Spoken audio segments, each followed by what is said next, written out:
how can we get a vision after the last few years we've gone through, and suddenly we supposed to know where we want to be in 5 years, and a lot of mental health and a lot of issues we have with recruitment and a lot of things we're dealing with is putting us back down to the reality and not to the next 5 years.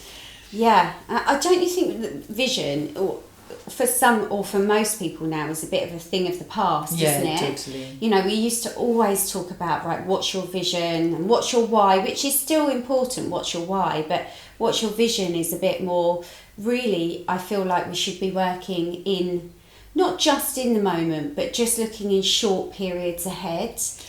I mean, unless you want to, of course. Some people have the 5-year vision. Of course. I know I've got it, but I got it very late into my life. Yeah. I don't want to tell you I'm 92 or something, but I've got it quite late into my life because I just couldn't figure out what is it I wanted. I was happy to finish the year with my 2 girls, single mum, you know, and I've never really had that 5-year vision till much, much later. Yeah. And I think there's so much pressure about having it right, and you must know where you're going. Well, maybe, yes, a direction I think is important, but not necessarily, it's okay not to have that vision, that 5-year plan, that, you know, knowing where you want to be in 5 years. But to me, I've always functioned, no matter what, I want to know what I'm doing by the end of the year. Yeah. So on the personal level and on the professional level, you know, where did I want to be by the end of the year? I've always functioned like that. And I remember when we first met and we're talking about vision, and it's like, well, I've had the Range Rover that I've wanted in my vision board forever, and it's still not in front of my house. How does that work? It's soul-destroying, actually. It is soul-destroying, isn't it? Because you're kind of writing it for the sake of writing it. Yeah, because you, in a sense, you kind of know you're not going to get there. And I knew I wasn't going to get there because of the fact that I knew I could never part with that sort of money for a car. So it wasn't the fact that I couldn't or I wouldn't get there. It was that, yes, I'd love to have that Range Rover Velar. It was my dream car. But I knew I wouldn't, because even if I had the money, I wouldn't have spent it on that. I would have rather have gone on holiday or something. So that was just something, if someone gave me it, amazing. But I put it in my vision, knowing really that I would never get it, because I'm just not the kind of person, if cars are your thing, you know, I've driven around in my old Jeep for donkeys. So yeah, for sure. And the priorities become different year on year. They do. As well. In America, when I was talking to a lot of my American clients, they're very much into, you know, do your vision, multiply it by 10. I can't do an American accent, but multiply it by 10, you know. And you kind of like, wow, okay, so I don't want a house, I want a ranch, you know, I don't want to... And it's just kind of, you can... And by all means, it's absolutely wonderful if you have that mindset, and it's wonderful if you've got it figured out. I mean, I know my brother was very clear from a very young age about what he wanted to do and where he wanted, and that's amazing. Yeah. But I think nowadays there's so much pressure. Into I must know, I must have that lifestyle, I must know where I'm going, otherwise, you know, I'm failing at everything. So what I think we should do, and what we do a lot with people we encountering, is, do you know what, stop putting that pressure on yourself. And it's okay not to have a vision. But do you know how you want to work by the end of next year? Who do you want to be by the end of next year? And how do you want to work? I think that's because a lot of the vision, I think, in times gone, is based on really how you want to end up living your life, how you want to work. So it's not necessarily how you see it. It's more about work-life balance almost. And I know that's another word that's thrown about quite easily, but it is. It's like, if you're working 6 days a week now, is it that you want to be working 3 days a week, or 3 days a week in your business and then 3 days a week doing something else? You could still work 6 days a week, but how do you want your daily life to be? But also, I think that it's quite a good exercise sometimes when you work backwards. So you put where you'd like to be by the end of 2023, let's say now, and then you say, okay, to be there, where do I need to be 6 months into next year? Where do I need to be at the end of this year in order for me to be on track? So you don't have this huge, massive 5 year. You don't have to think about 5 years time if you don't want to.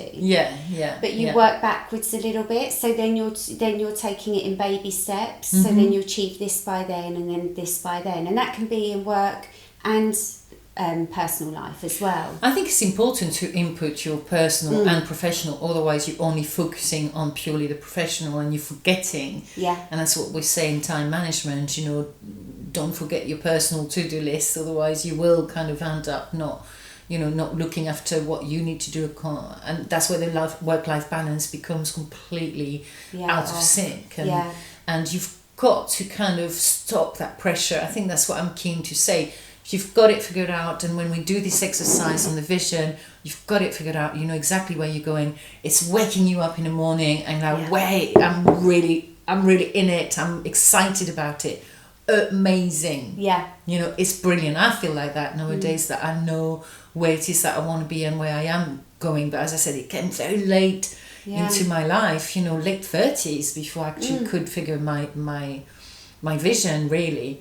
But it's that momentum of that pressure that I think is just, especially the last few years, from everything that's happened, you know, it's okay not to have it figured out. Exactly. Just don't get the pressure. Forget the vision. Ditch the vision. Maybe don't even talk about vision. Maybe it's not even vision. Is there another word for vision?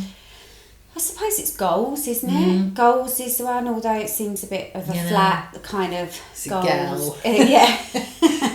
It's.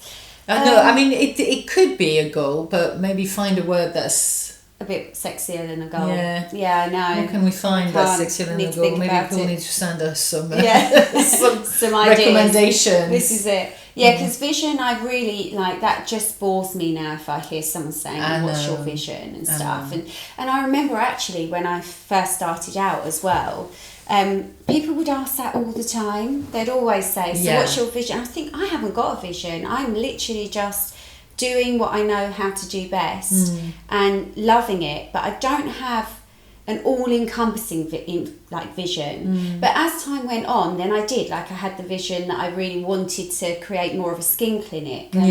So I had chunks of vision, but I never had a full whole vision. And because I think if you really dug deep and you said, right, what would be your ideal life? Well, you know, it'd be just to not really work at all and have no pressure financially. My mortgage is paid, my range is sitting on the drive.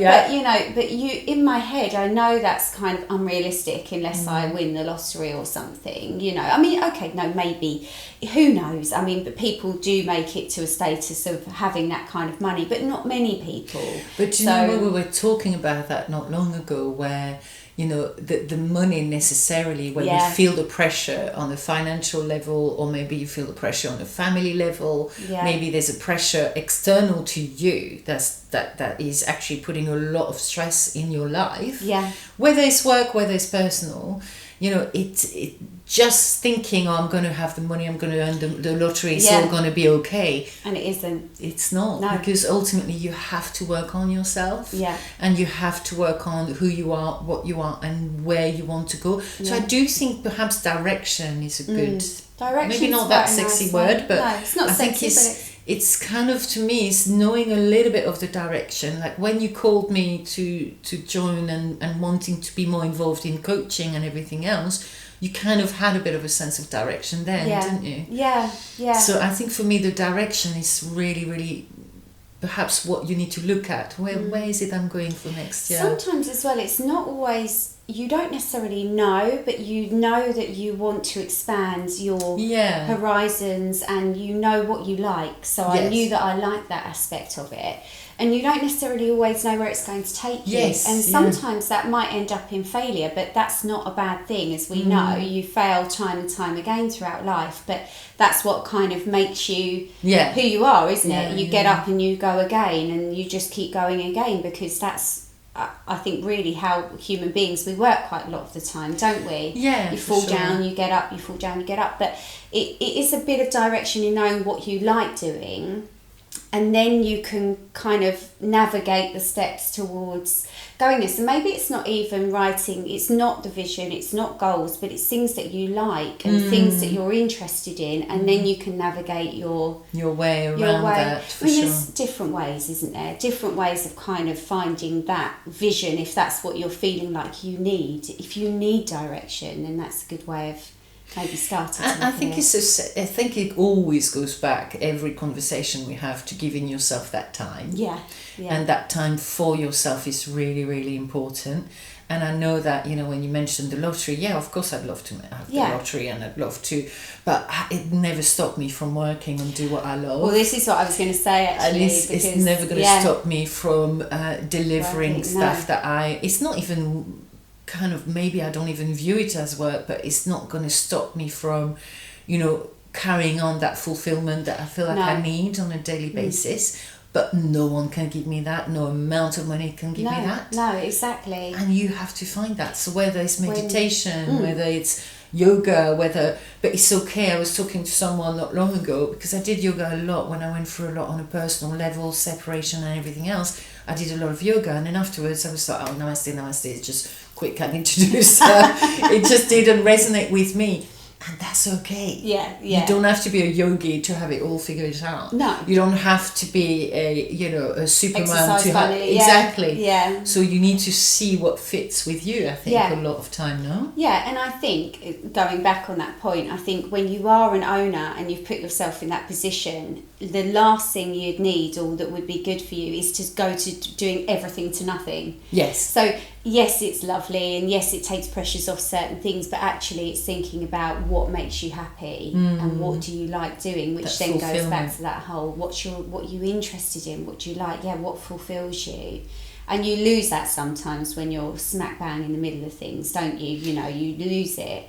Totally. So it is an interesting concept to start to write down. So like you said, I think let's not put pressure on ourselves to do that. Stop the pressure. And just make notes about what makes you happy, what you like doing, and then see where that takes you. If you end up with a 5-year plan, amazing. If you don't, it doesn't matter. So all you have to do now is press the subscribe button and join us every week for an Inside Chat. And if you have any burning questions that we haven't yet answered, then just pop in the comments below or send us an email and we can include them in one of our weekly chats. And also we have started this amazing community of like-minded salon owners to join us on a monthly basis with our Inside Chat subscription. Yeah, on that chat as well, you'll also get access to lots of free downloads and content that can really support you in your business. And thank you so much for listening. And we'll see you next time.